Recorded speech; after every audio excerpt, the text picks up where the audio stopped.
November 1947, 2:17 a.m. Lenox Avenue. A mob boss from across the river walked into Harlem and took 3 of Bumpy Johnson's best jazzmen, no warning, no respect, no deal. $40,000 gone by morning. The music stopped. The neighborhood felt it. That was a mistake. To understand how Bumpy made him pay for it, we go back to that night. Harlem in November. 1947 smelled like coal smoke, wet stone, and something older, the particular smell of a neighborhood that had been burning slow and defiant for 30 years and knew how to survive anything. The cold that month was the kind that didn't announce itself. It just arrived one morning and stayed, pressing down on the streets, on the buildings, on the people moving through them with their collars turned up and their eyes down. On Lenox Avenue, the clubs ran from 9 at night until 4 in the morning, sometimes longer. The sound of a trumpet or a bass line bleeding through a cracked window at 2 a.m. wasn't noise. It was proof that Harlem was still breathing. Until the night it stopped.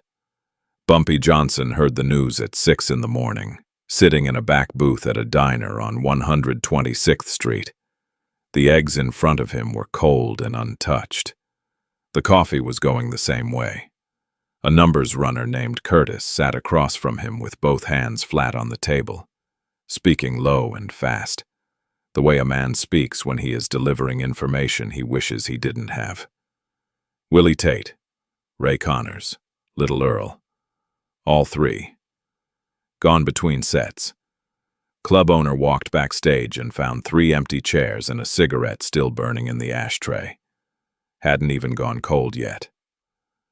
Bumpy didn't move. He picked up his coffee, took one slow sip, and set it back down without making a sound. He looked at Curtis the way a man looks at a map, not reacting, just reading. "They take anything with them?" he asked. "That's just it," Curtis said, his voice dropping lower. "Nothing. Not the cash box. Not their instruments. Not even their coats. Just themselves." That single detail settled into Bumpy's chest like a stone dropped into still water. A thief takes things.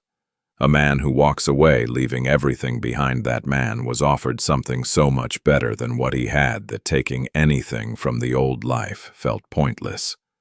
Someone had come into Harlem with money, patience, and the right words, and had picked 3 of the best musicians in the neighborhood like fruit off a low branch.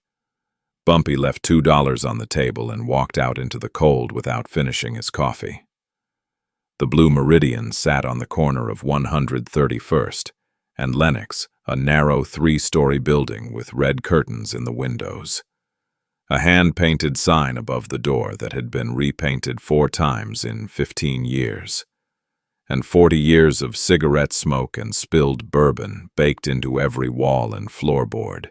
The owner, Darnell Pope, was waiting outside when Bumpy arrived, standing in the cold with no coat, his arms crossed over his chest and his face carrying the particular expression of a man who has just watched something he built get damaged in a way he doesn't yet fully understand.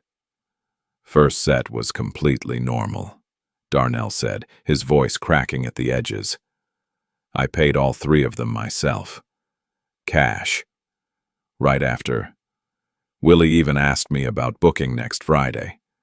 Then I went to the back to count the liquor delivery, and when I came out 15 minutes later, the stage was empty. Just those 3 chairs sitting there like nobody had ever planned to come back."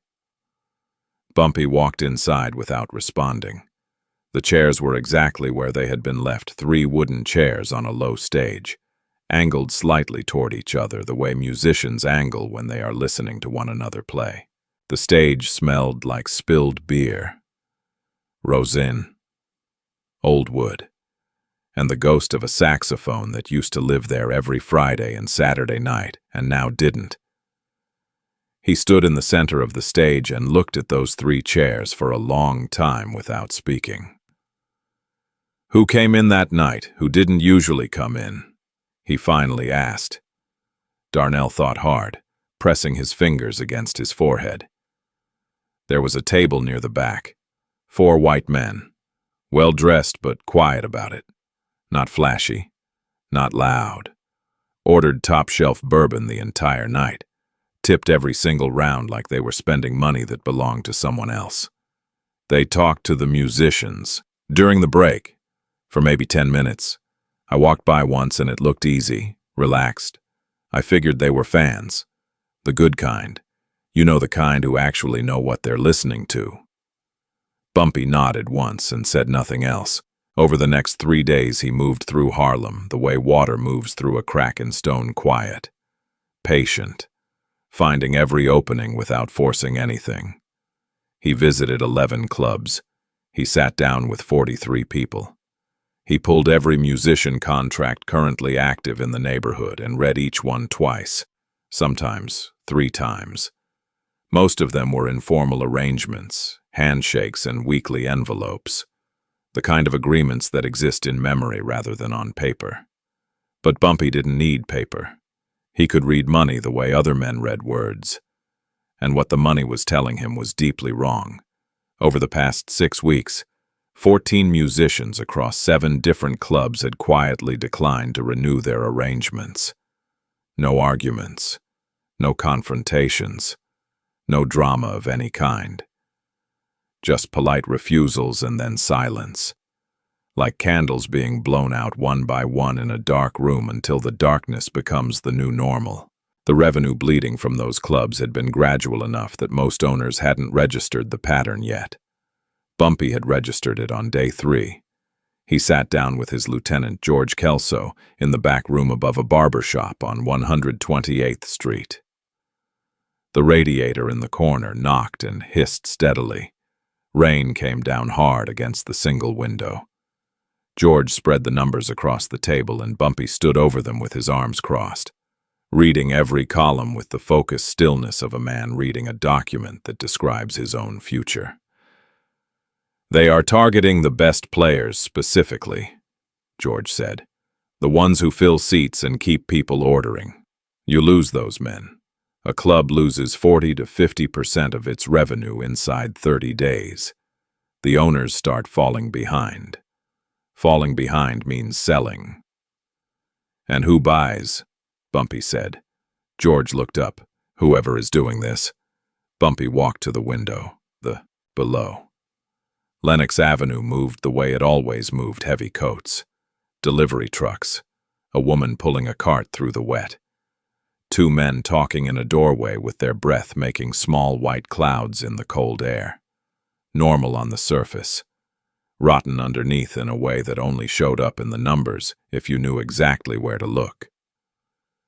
Certain details in accounts from this period were pieced together years later by people who were present, speaking carefully and selectively about what they remembered. "Find those 4 men," Bumpy said. "The ones at the back table. White, well-dressed, big tippers, top-shelf bourbon.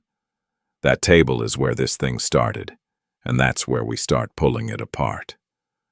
George gathered the papers and left without a word. Bumpy stayed at the window.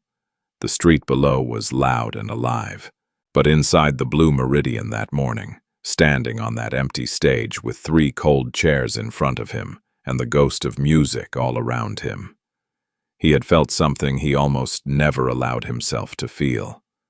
Not anger. Not yet. Something colder and more focused than anger, because Willie Tate and Ray Connors and Little Earl had not been kidnapped. They had not been threatened or coerced or dragged away from anything. They had been offered something better than what Harlem was giving them, and they had walked toward it willingly. And that meant the man who made the offer understood something about human nature that most men in Bumpy's world preferred to solve with violence. Violence was simple. Bumpy knew how to answer violence. A man who takes things without ever raising his hand that required a different answer entirely. In this world, the man who controls the music controls the money. And somewhere out there, someone had figured that out before Bumpy could stop him.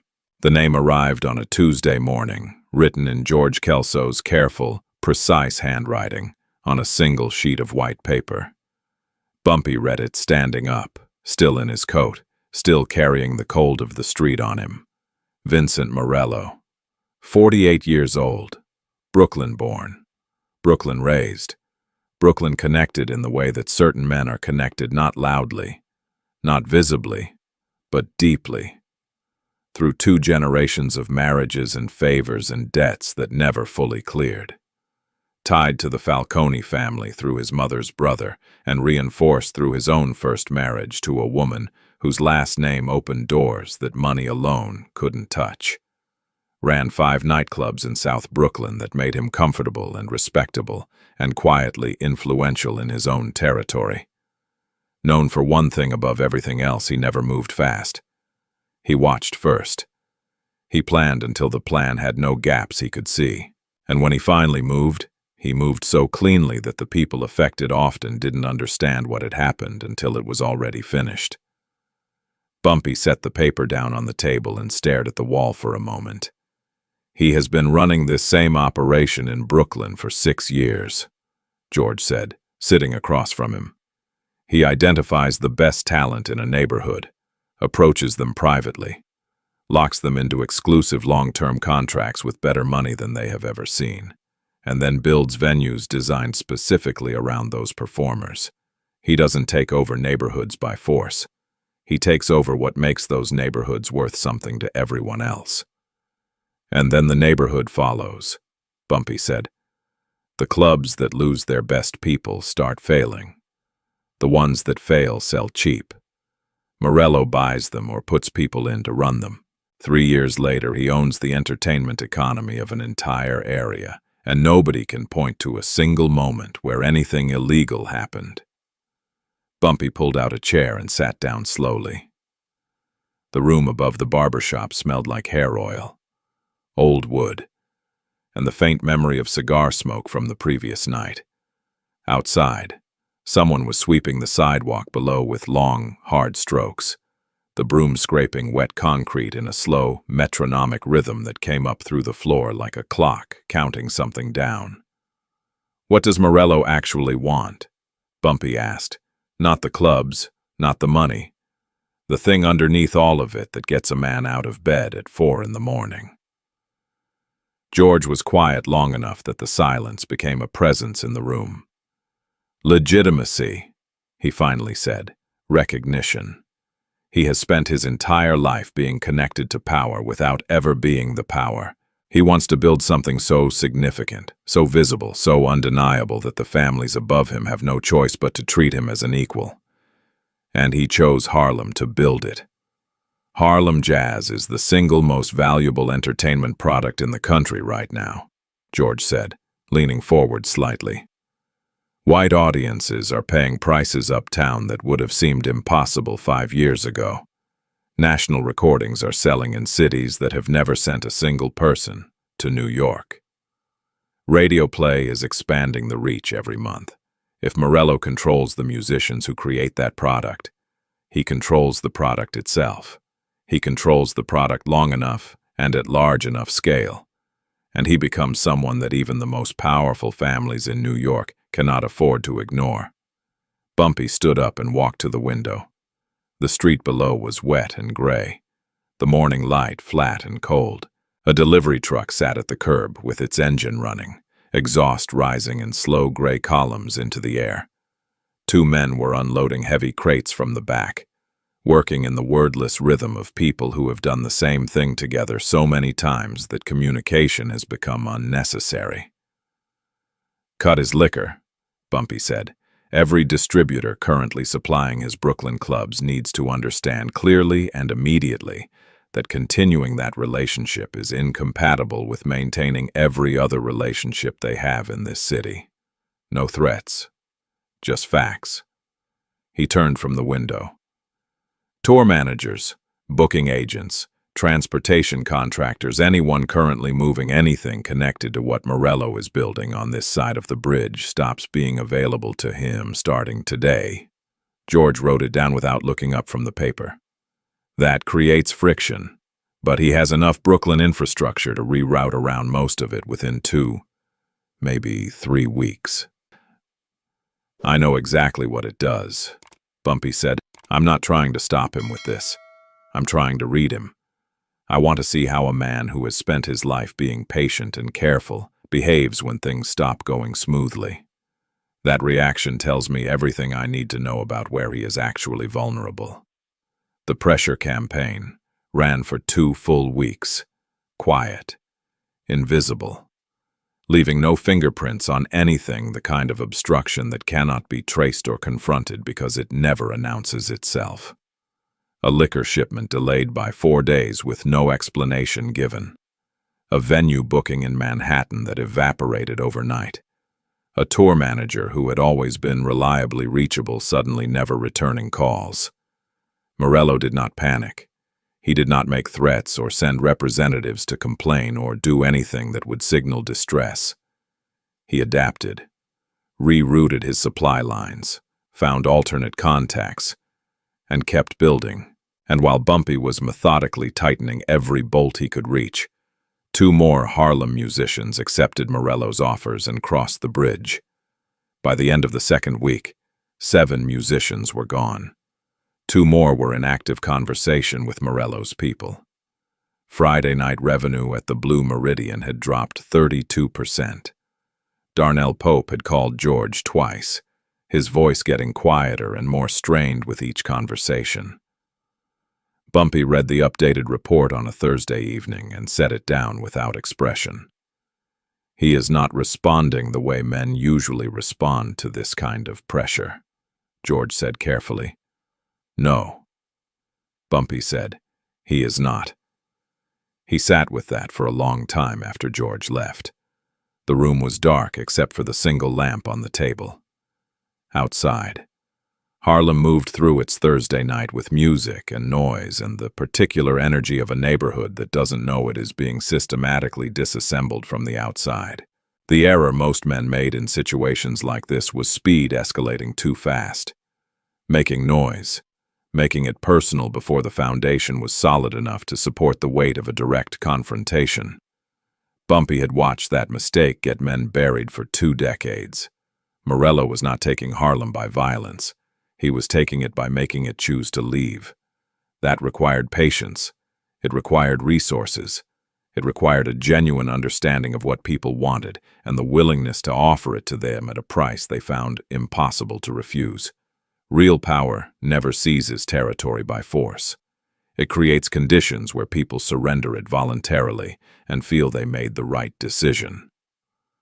Bumpy picked up the phone and made a call that lasted less than 90 seconds. Everything, he said. Every club he is planning to open in the next 6 months. Every location, every source of financing, every contractor, every dollar he has committed and where it came from. I want it all on this table within 48 hours. He set the phone down and looked out the window at Harlem in the dark, somewhere below. Music was still coming through thin and cold through the glass, but present. Still present, still breathing, for now. The club was called Ivory's, and it was dying the specific, drawn-out death of a place that had run out of both money and luck at approximately the same time. It sat on 133rd Street, half a block from where the Cotton Club had stood before the war, and it carried the smell of every establishment that has been in slow decline for too long, mildew in the walls, stale beer in the floorboards, the particular sadness of a room that used to be full every weekend and now rattled with empty space on its best nights. The owner, Theodore Simmons. Everyone in the neighborhood had called him Ivory for so long that most people under 30 didn't know his real name, owed money to 3 separate people, had not turned a genuine profit since the spring of 1946, and was staring at a roof repair estimate of $400 that might as well have been $4,000 for all the difference it made to his current bank balance. Bumpy purchased Ivory's debt on a Wednesday morning through 2 intermediaries whose names appeared on no paperwork connected to anything connected to Bumpy Johnson.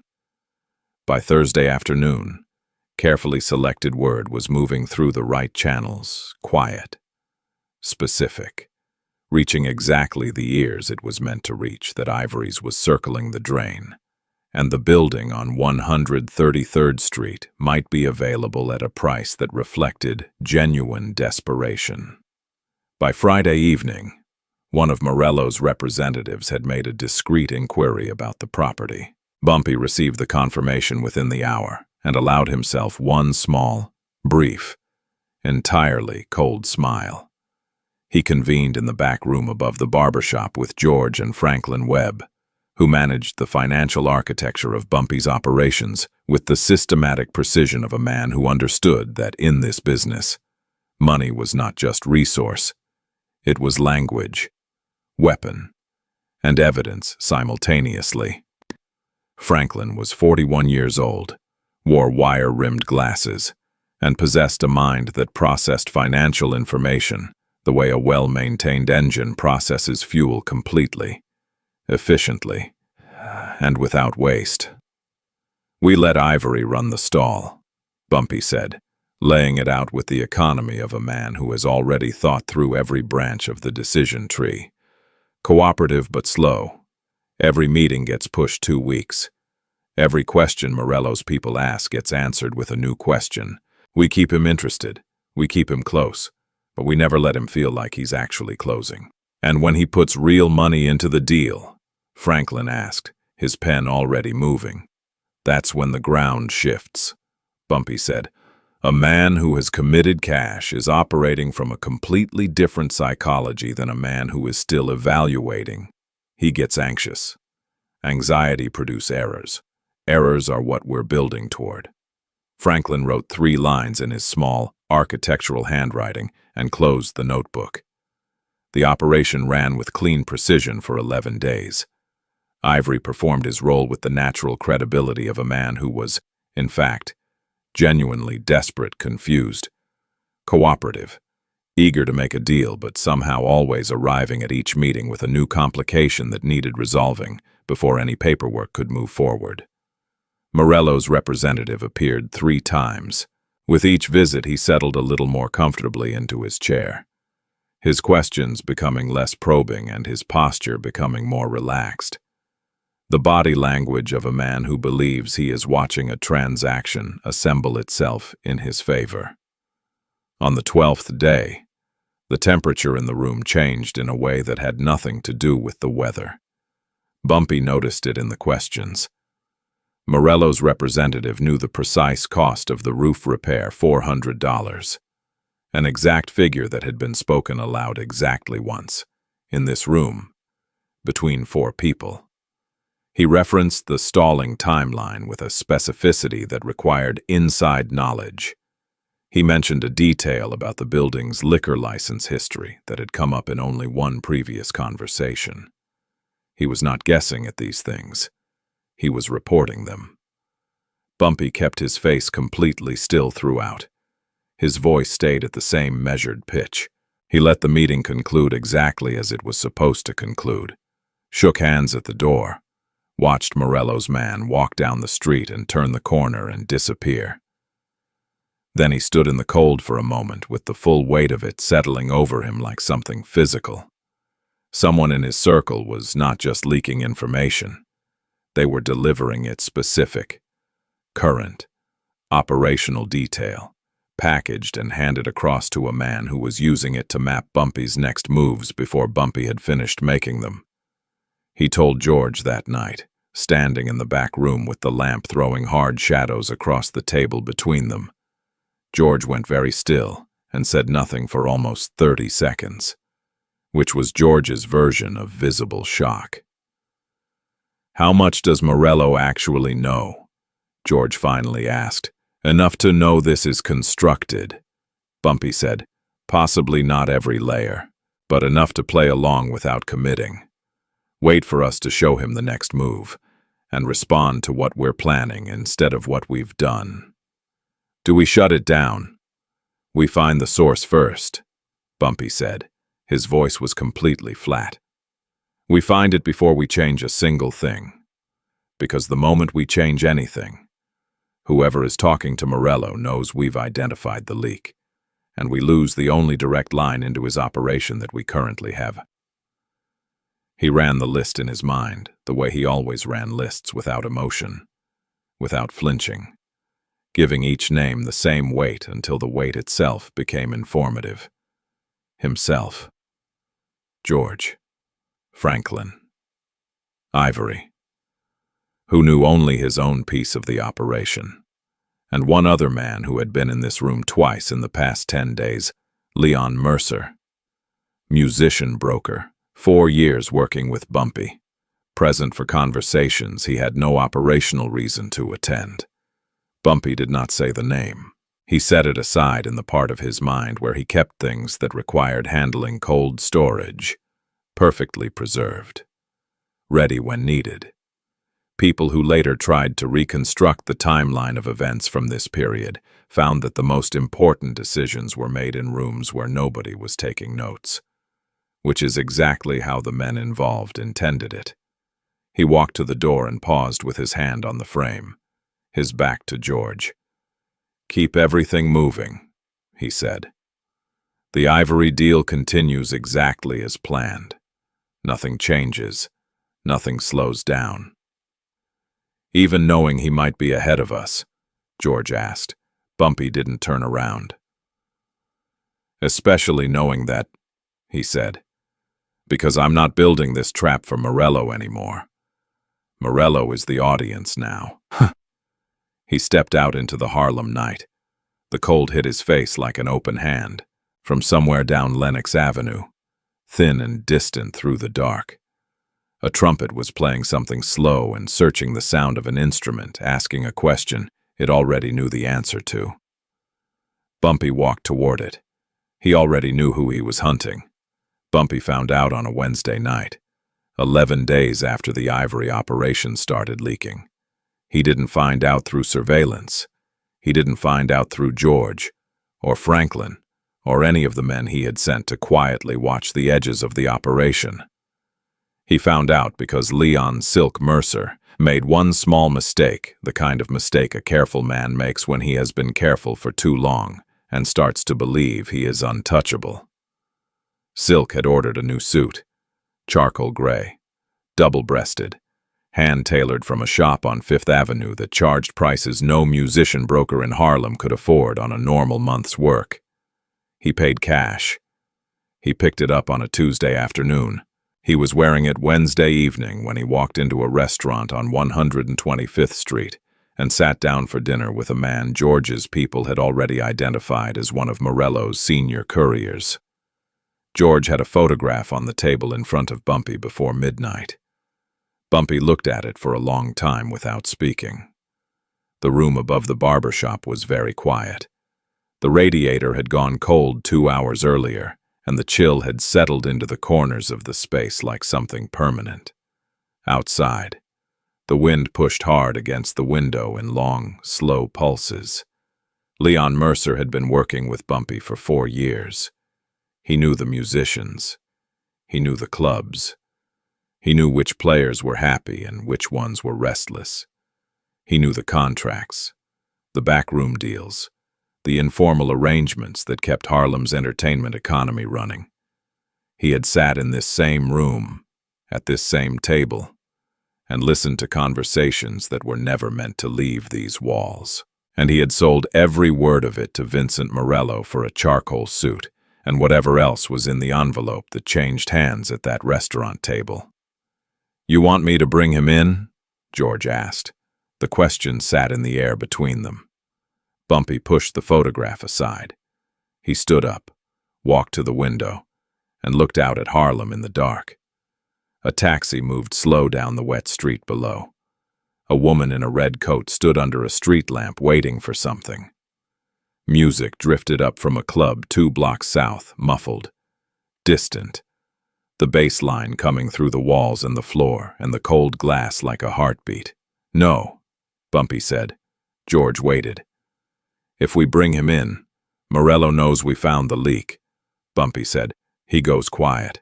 He changes his people, changes his approach, and we lose the one clean line we have into his operation. He turned from the window. Silk thinks he's invisible. We leave him thinking that. George looked uncertain. And you trust him to keep feeding Morello information? I don't trust him at all. Bumpy said, that's the point. From now on, Silk only hears what I want Morello to hear. The plan that followed was cold and precise, and built on a simple truth that Bumpy had understood since he was 19 years old.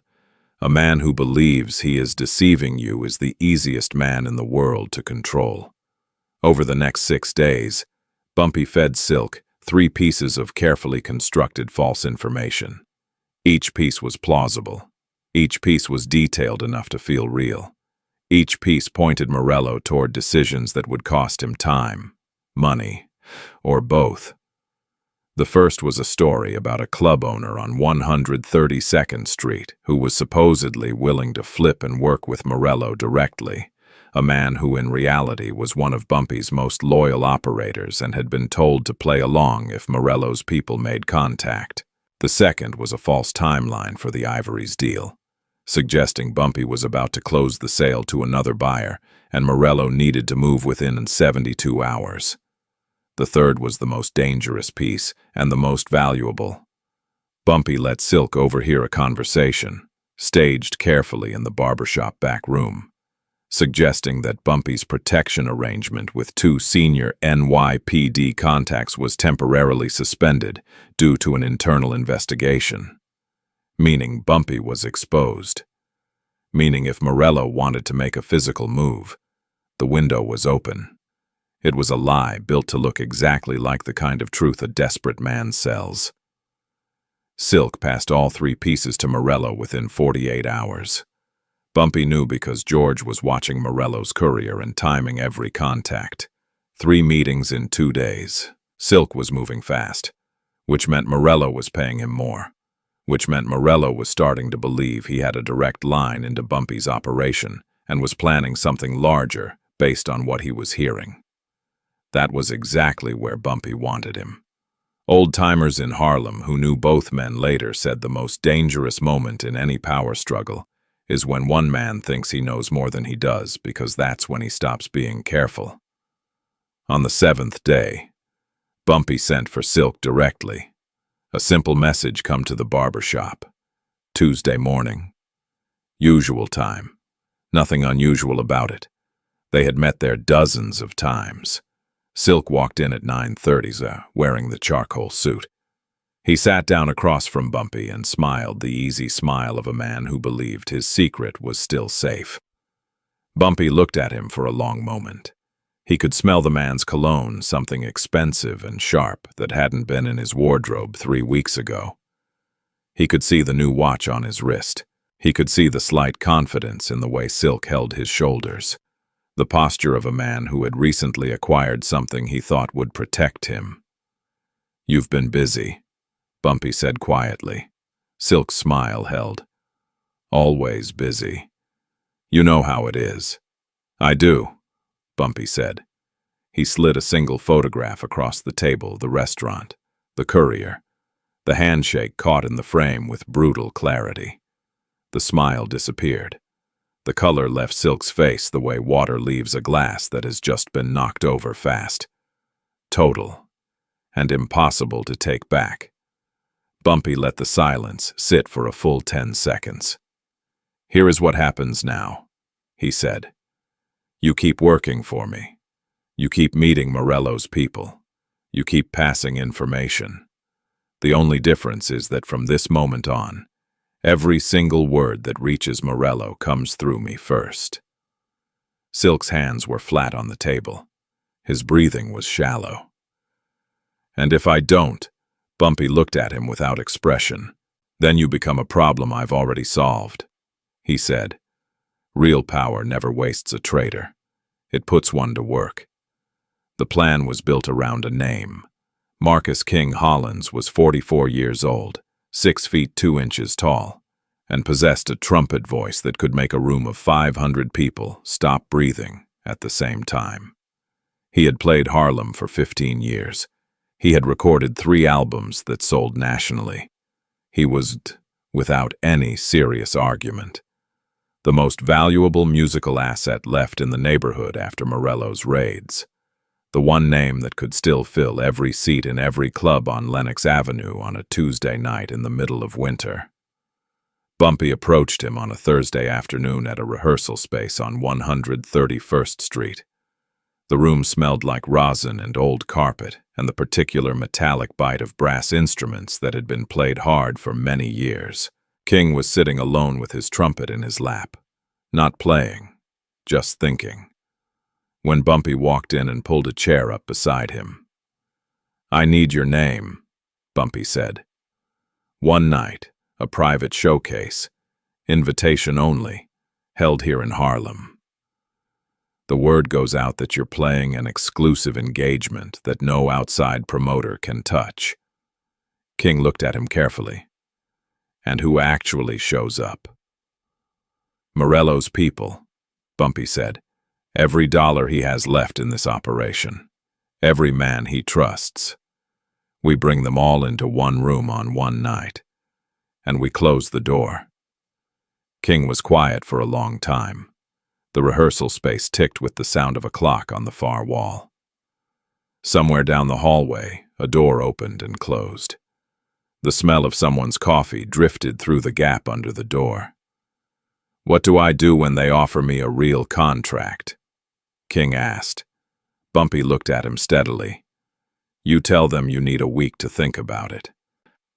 And if I don't want to wait a week?" The question landed in the room like something dropped from a height. Bumpy understood immediately what King was saying. Not what if they make an offer, but what if I want to take it?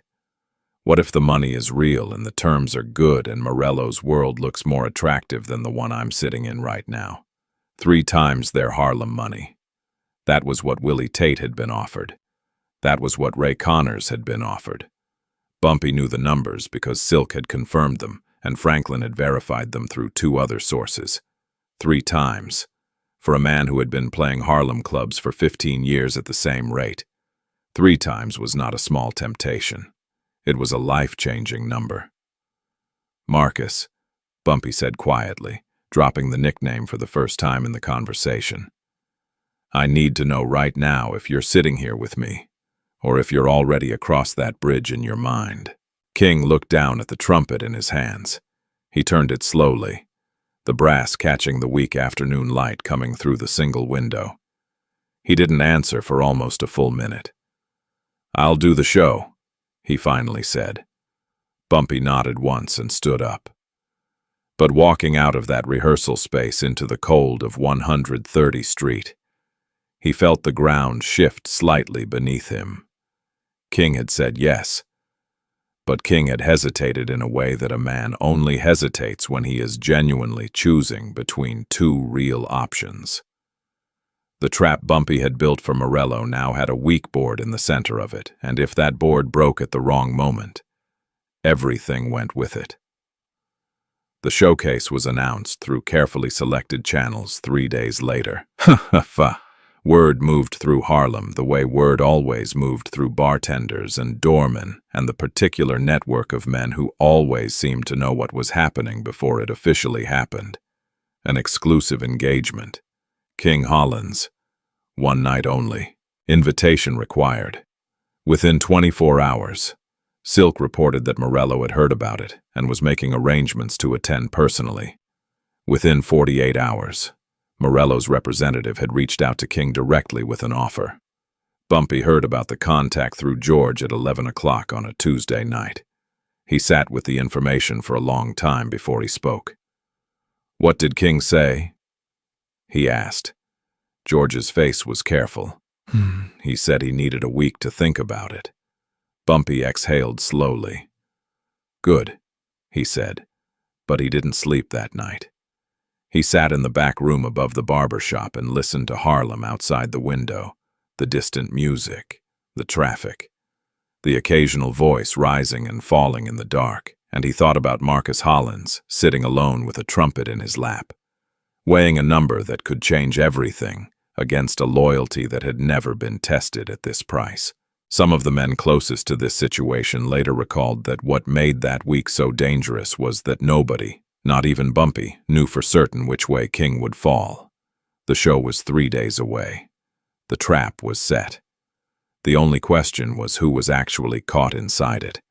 When everyone in the room is lying, the most dangerous thing you can carry is the truth.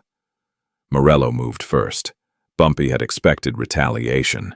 He had calculated the timing, the likely form, the probable target. He had been wrong about the target.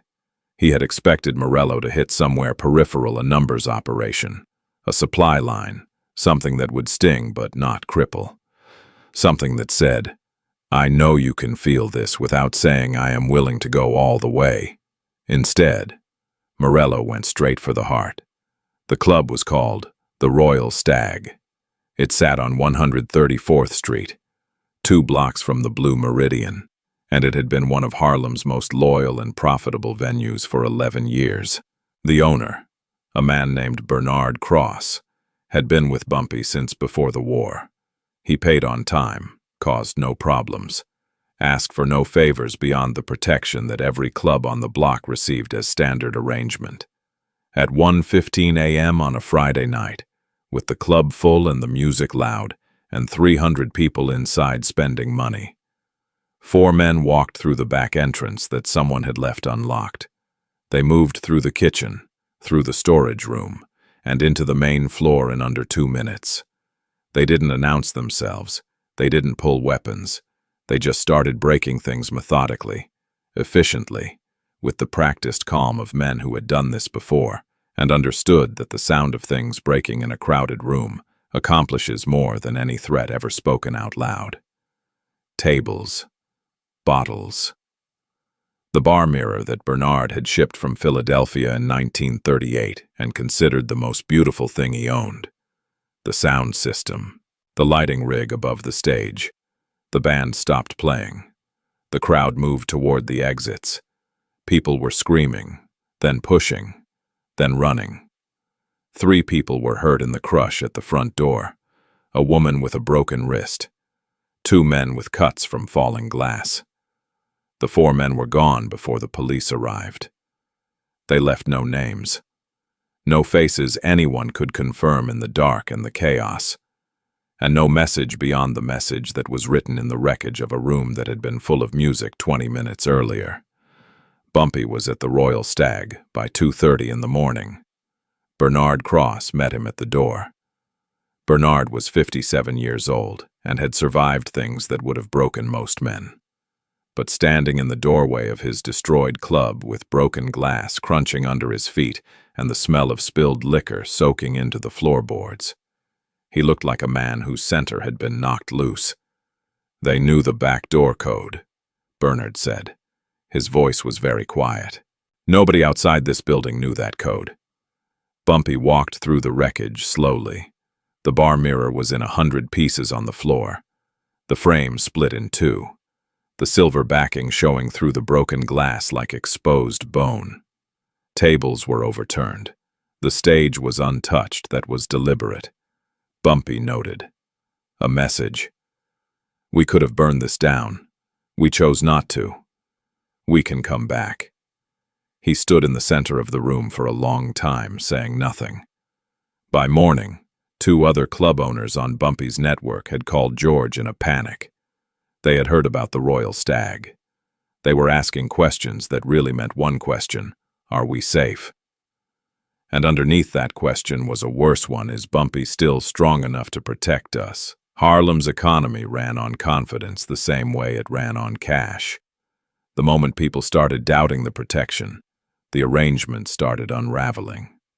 And Morello knew that.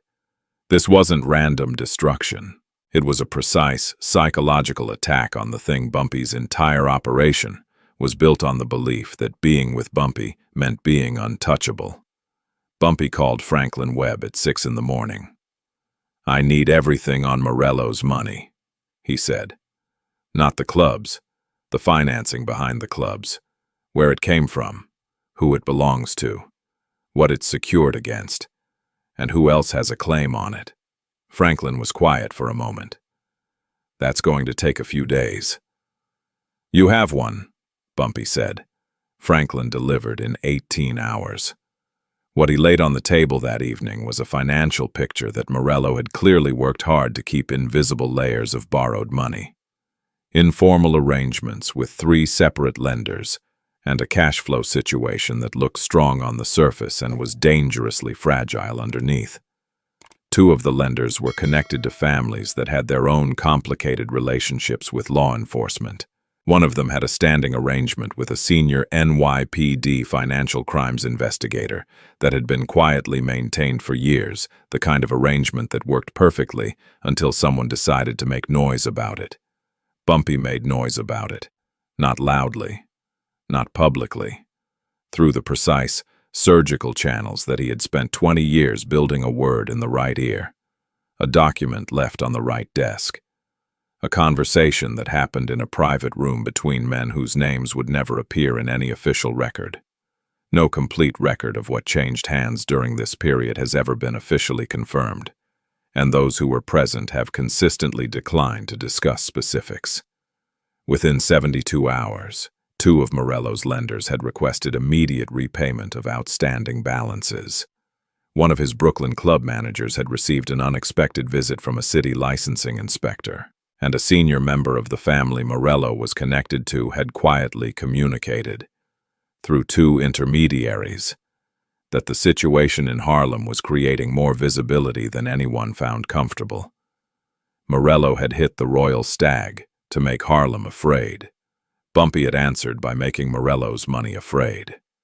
When the money gets threatened, every alliance built on it starts to crack. And Morello had built everything on borrowed money and borrowed loyalty, which meant everything he had could be taken back by the people who had lent it. The clubs went cold.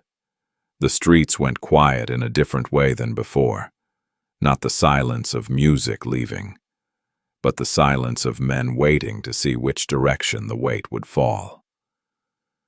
Bumpy stood at the window above the barber shop and looked out at Harlem in the gray early morning light. Bernard Cross's bar mirror was in pieces on the floor of the Royal Stag. But Morello's empire was built on glass too, and Bumpy now held the hammer. The stranglehold began on a Monday morning in January 1948, quiet as a hand closing around a throat. Bumpy gave the order in 4 separate conversations on the same day. Each one brief, each one delivered in a room with no more than 2 people present. By nightfall, every liquor distributor supplying Morello's Harlem operations had received a message, not a threat, not a confrontation, just a simple and final communication that their arrangement with certain Harlem establishments was no longer compatible with their continued relationship with everyone else. Not a single distributor pushed back. Not one. By Wednesday, Morello's 2 Harlem clubs were running on reserve stock. By Friday, the reserve was gone. The bars were serving watered rail liquor and cheap beer, and the kind of crowd that pays top dollar for a good night out started feeling it immediately in the taste, in the atmosphere, in the slow degradation of everything that made those rooms worth walking into. The transportation was next. Every truck driver, every delivery contractor, every logistics man who moved anything connected to Morello's Harlem expansion found that their other clients, the ones they had worked with for years, the relationships that paid their rent and fed their families, suddenly required their full and exclusive attention. Nobody was hostile. Nobody explained anything. Things just stopped moving. Then the protection layer collapsed. 3 of the 4 independent operators who had been quietly providing street-level security for Morello's venues sent word that they were stepping back from that work. No reason given. No negotiation offered. Just a clean withdrawal that left Morello's clubs exposed in a neighborhood where an unprotected club was an invitation. Within 2 weeks, the first of Morello's Harlem venues had cut its operating hours by half. The second had closed its kitchen. The rooms that had been pulling respectable crowds in December were now half empty on Friday nights. The tables spread too far apart. The staff looking at each other across a floor that used to be packed and now echoed. Morello's people reached out twice through back channels asking to negotiate. Bumpy did not respond, but the squeeze was not clean. Nothing that tight ever is. The liquor restrictions that choked Morello's supply also tightened flow to 3 smaller Harlem clubs that were caught in the middle operators who had been trying to stay neutral, working both sides of a line that Bumpy was now making impossible to straddle. 2 of them called George. One of them showed up at the barber shop in person, a 50-year-old man named Clarence Webb who had run a club on 136th Street for 16 years and had never asked Bumpy for anything. Clarence sat down across from Bumpy with his hat in his hands and his jaw set tight. "I had a full house last Saturday," Clarence said. "This Saturday I had 40 people. My bartender is asking me if he should be looking for other work. My cook already left." He put his hat on the table between them. "Bumpy, I'm not with Morello. I've never been with Morello. But whatever you're doing out there is landing on me the same way it's landing on him." Bumpy looked at him steadily. The room was cold. The single bulb above the table threw sharp shadows across Clarence's face, the deep lines around his mouth, the exhaustion in his eyes, the particular expression of a man who has worked hard his entire life and is watching it compress into nothing through no fault of his own. "How much do you need to stay open through February?" Bumpy asked. Clarence blinked. He hadn't expected the question. $300 would keep me stable. Bumpy looked at George. George nodded and left the room. "You'll have it by tomorrow morning," Bumpy said, "and your supply line opens back up this week. Tell your bartender to stay." Clarence picked up his hat slowly. He looked like a man who had come in expecting a fight and didn't know quite what to do with the absence of one. "Why are you doing this to the neighborhood?" he asked, not accusatory, genuinely asking. Bumpy was quiet for a moment. Outside, the wind pushed hard against the building, somewhere below. A car horn sounded twice and went silent. "Because if I don't finish this now," Bumpy said, "Morello comes back in the spring with more money and more people, and none of us have a neighborhood left to argue about." Clarence nodded slowly and left without another word. George came back in and sat down. "Clarence isn't the only one feeling it. I'm hearing it from 4 other operators this week." "I know," Bumpy said. "How long do we hold this?" Bumpy looked at the wall. The pressure he was applying to Morello was real, and it was working, but it was also real pressure on Harlem, on the clubs, on the men and women whose livelihoods ran through those rooms every night. He was squeezing a tumor out of a body, and the body was feeling every second of it. People who lived through that January later said it was the hardest month Harlem's club economy had seen since Prohibition, and most of them never knew exactly why. "We hold it until Saturday," Bumpy said. "Then we end it." George looked up. The show. Bumpy said. He stood up and buttoned his coat. The decision had been made 3 days ago in the part of his mind that made decisions before the rest of him caught up. Saturday night. King Holland's on stage. Morello in the room. Every loose end pulled tight at the same moment. Sometimes protecting something means letting it hurt first. And Harlem had been hurting for 6 weeks. Saturday would be the last night of it, one way or the other. The venue was a club called the Lenox Grand, on 125th Street, 3 blocks from the Apollo. It seated 300 people. It had a stage wide enough for a full band, a sound system that had been upgraded twice in the past 5 years, and a reputation for hosting the kind of private events that didn't get advertised and didn't get discussed afterward. Bumpy had used it twice before for meetings that required a neutral ground with enough noise and enough people to make surveillance difficult. On the last Saturday of January, 1948, the Lenox Grand was set up for a showcase invitation only. 50 seats, the kind of intimate evening that serious music people paid serious money to attend. The invitations had gone out through Silk, routed precisely to land in Morello's hands with enough exclusivity attached to make them irresistible. Morello arrived at 9:15 with 2 men flanking him and the particular confidence of someone who believes they are walking into an opportunity. He was dressed well, dark suit, white shirt, no tie. The deliberate casual of a man who wants to look like money without trying. He took a seat near the back left, away from the main entrance, close to a side door. Bumpy noted that a man who sits near the exit is a man who has been in bad rooms before and learned to prepare. King Hollins took the stage at 9:30. He played 3 songs.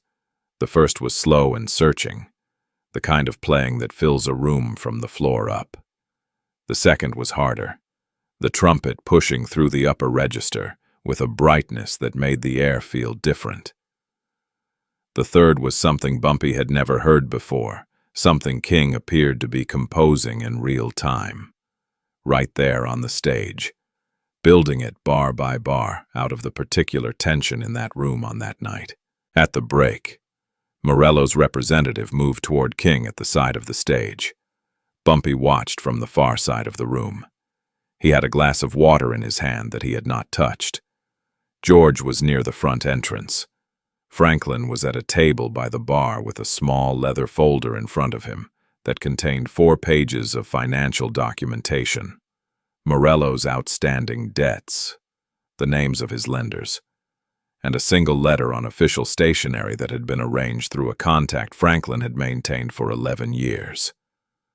At 9:58, 2 men in plain clothes entered through the front entrance and took up positions near the bar. They were not there for the music. At 10:03, a heavy-set man in a brown overcoat entered from the side door, one of Morello's primary lenders. A man named Sal Benedetti, who had put $300,000 into Morello's Harlem expansion and had been receiving increasingly uncomfortable communications from his own contacts about the visibility that investment was generating. Benedetti had not been invited to the showcase. He had been told, through a carefully constructed chain of information, that this was the location and the night where his money was being spent in ways he had not authorized. He walked directly to Morello's table.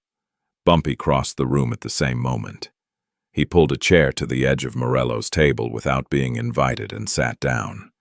He placed nothing on the table. He carried nothing.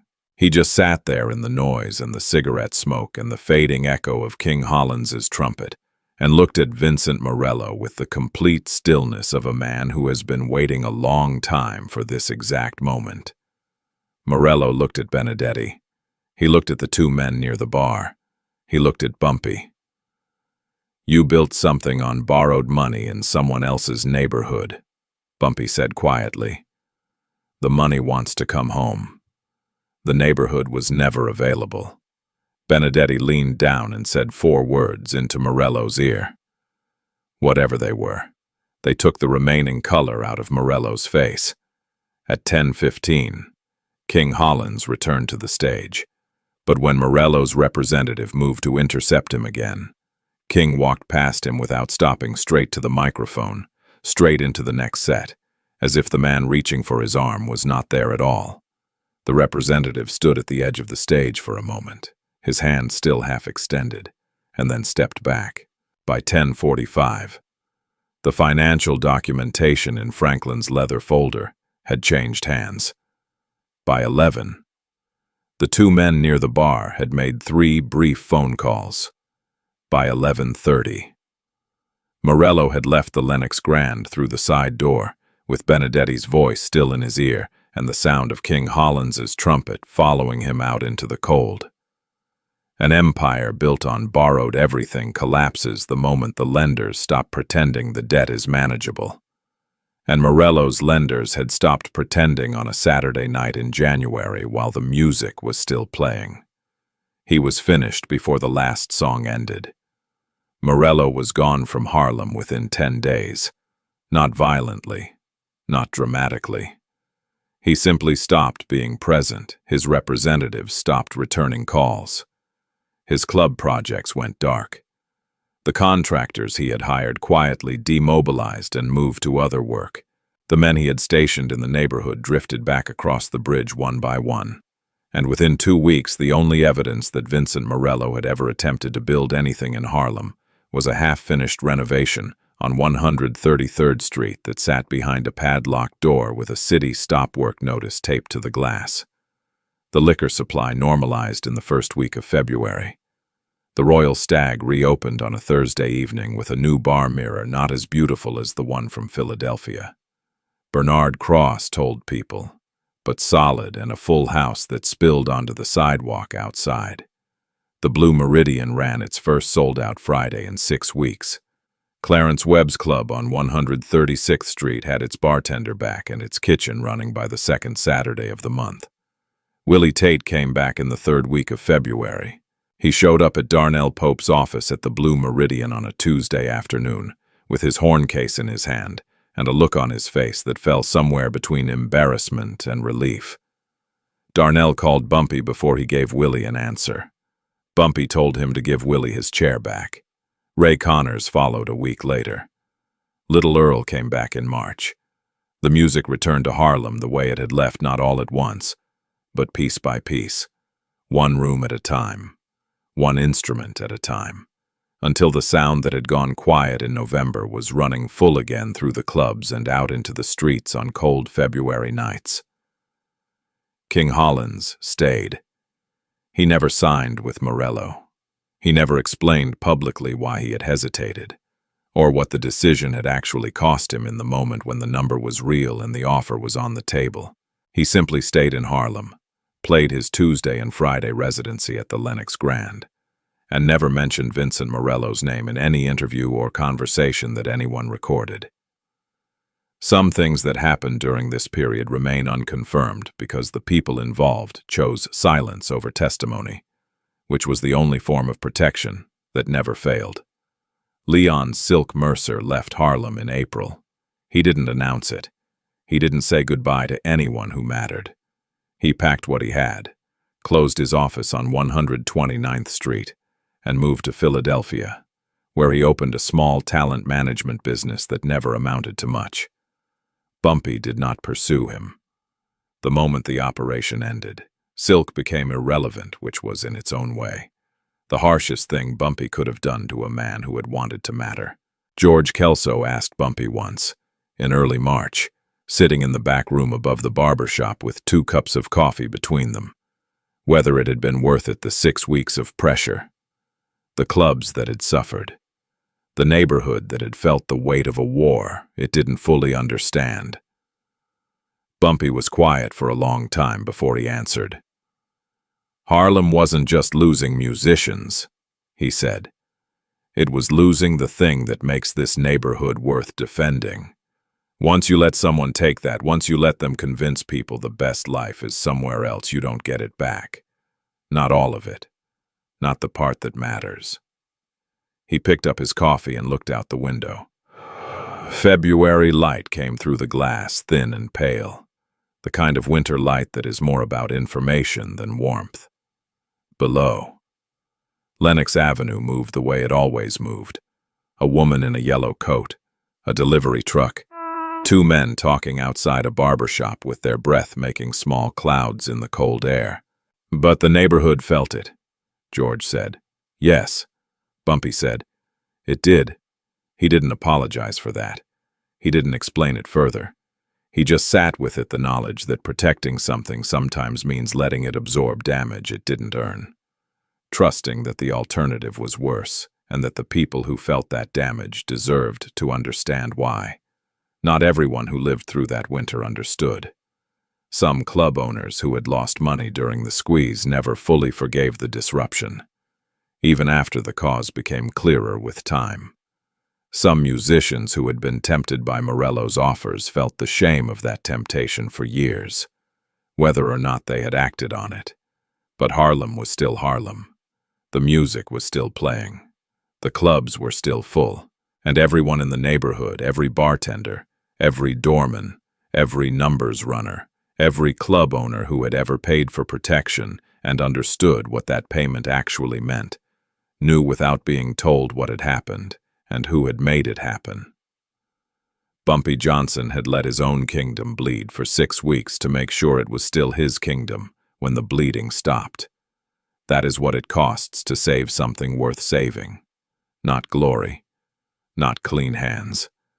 Just the willingness to let the thing you love feel pain long enough to survive what's coming for it.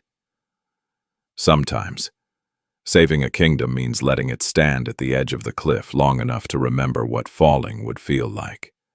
And Harlem, that winter, had looked down. It did not fall. Morello disappeared from Harlem almost as fast as he arrived. The clubs turned their lights back on. The music came back. The money followed. But something had shifted. Permanently. Quietly. In the way a room feels different after something heavy has moved through it. Bumpy Johnson didn't just protect Harlem that winter. He proved he owned its heartbeat. The music. The money. The fear, all of it ran through one man's hands. And a neighborhood where one man controls all 3 things isn't a neighborhood anymore. It's a kingdom. These stories rarely make it into history books. They survive in the memory of bartenders, old musicians, and the few people who saw everything and chose to remember. If this kind of power won through silence, patience, and ruthless precision is what keeps you watching, there are more nights like this one waiting. Hit subscribe so you don't miss the next story. And thank you for staying until the end. Now tell me, if you were Bumpy that winter, would you have made the same call? And do you think Harlem ever truly recovered from what it almost lost? Drop your answer below. I read everyone.